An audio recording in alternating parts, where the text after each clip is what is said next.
با درود این ویدیو رو برای دوستان، بستگان، رفقا، هموطنان، فارسی زبانان میگیرم.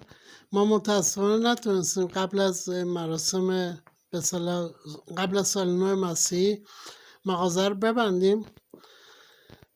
4 ماه تعطیل بودیم. این 4 ماه خیلی تاثیر منفی داشت رو کارمون، ولی خب دیگه چاره نیست. این شرایطی که برای همه پیش اومده و هر کسی یه جوری باش داره دست و پنجه نرم میکنه.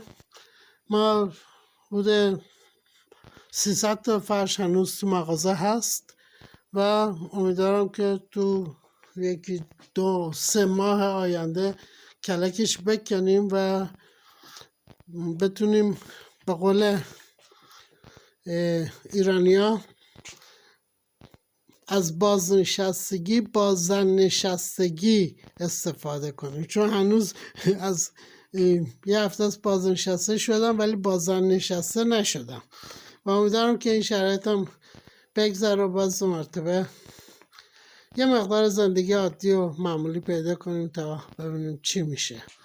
فقط یه چیزی برام خیلی جالبه، معمولا فرش‌فروشا 2 تا 3 تا تیکه فرش در هفته برای تعمیر، برای شستن پیدا میکنن و اینا، و الان عجیبه که فقط این مقدار فرش رو من این هفته جمع کردم برای شستن، که باور کردن نیست. حتی مثلا فرش خیلی ظریف که رو قیمت و اینا توش هم هست، البته چون رو هم ریخته دیده نمیشه. شما ناین 6 لاس توش، تبریز از صاروخ آمریکایی هست، یه چیزای عجیب غریبی که در شرایط معمولی آدم گیرش نمیاد و یه آرزوی برای اکثر همکارایی که این ور مغازه دارن.